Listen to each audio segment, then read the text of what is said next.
भौतिक भूगोल में आज हम पीछे की वीडियो की निरंतरता बनाए हुए समस्थिति के बारे में प्राट की जो विचार हैं या प्राट की संकल्पना के बारे में अध्ययन करेंगे। प्राट महोदय ने कल्याण तथा कल्याणपुर के लिए किए गए अक्षांशीय माप के अंतर 5.236 सेकंड को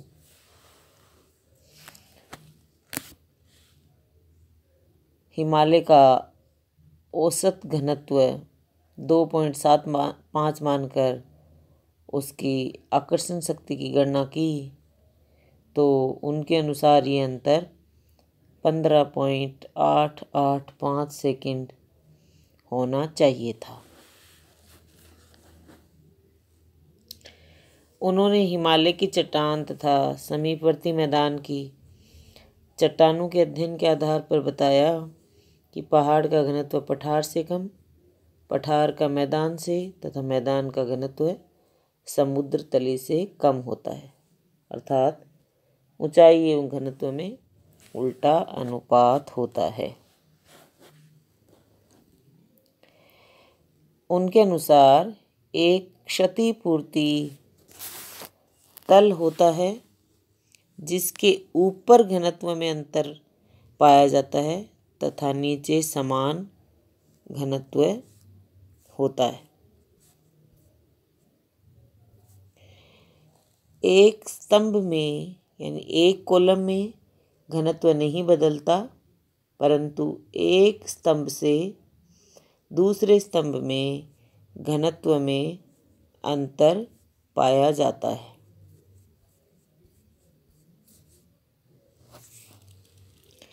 प्राट के अनुसार पृथ्वी में एक सीमित क्षेत्र होता है जिसमें घनत्व में अंतर पाया जाता है।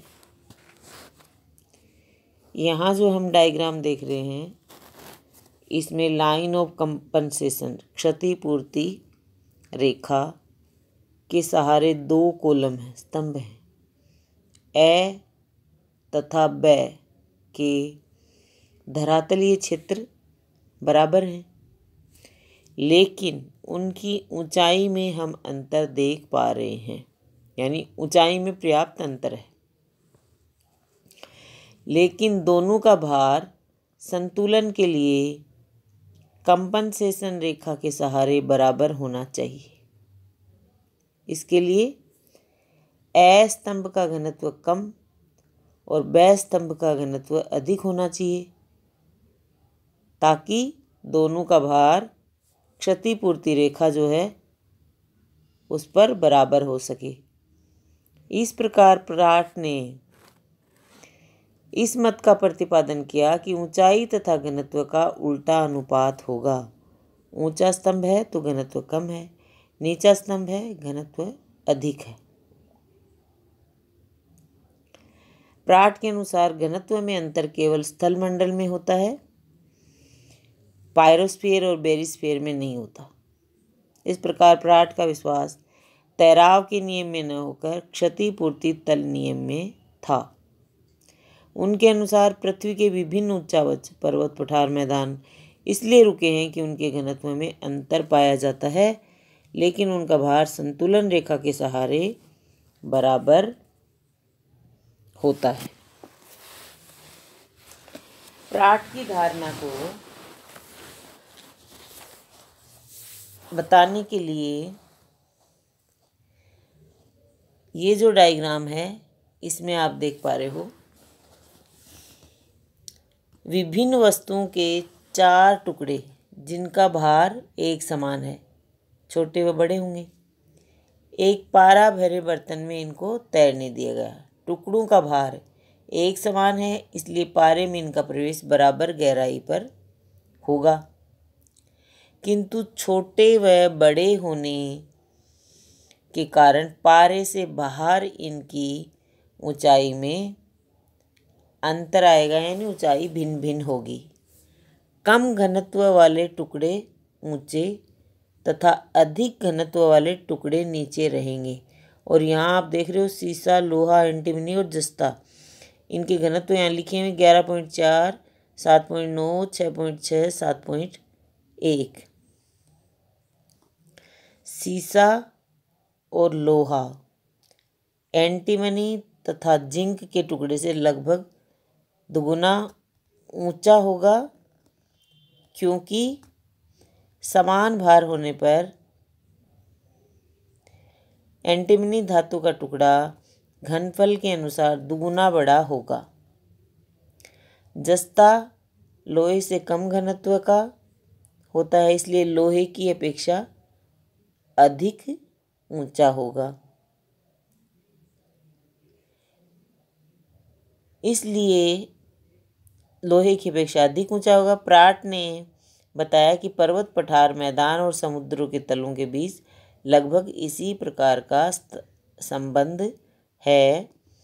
ये सभी भूभाग अधः स्तर पर टिके हुए हैं। पर्वतों का घनत्व कम है, इसलिए वे ऊपर को उठे हुए हैं। इसके विपरीत समुद्र तल का घनत्व अधिक है, तो नीचे को धंसा हुआ है। इस प्रकार से प्राट ने ऊंचाई तथा घनत्व का उल्टा अनुपात होता है इसको बताया, यानी ऊंचा स्तंभ कम घनत्व है, नीचा स्तंभ अधिक घनत्व है। प्राट ने ये भी बताया कि एक क्षतिपूर्ति तल होता है। इस तल के ऊपर घनत्व में अंतर होता है, इसके नीचे घनत्व समान होता है। इस प्रकार प्राट का जो विश्वास है वो तैराव के नियम में न होकर क्षतिपूर्ति तल के नियम में था।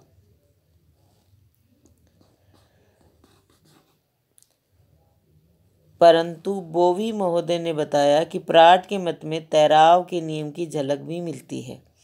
प्राट की धारणा के अनुसार एक स्तंभ में घनत्व नहीं बदलता, परंतु एक स्तंभ से दूसरे स्तंभ तक जाने में घनत्व परिवर्तन आता है।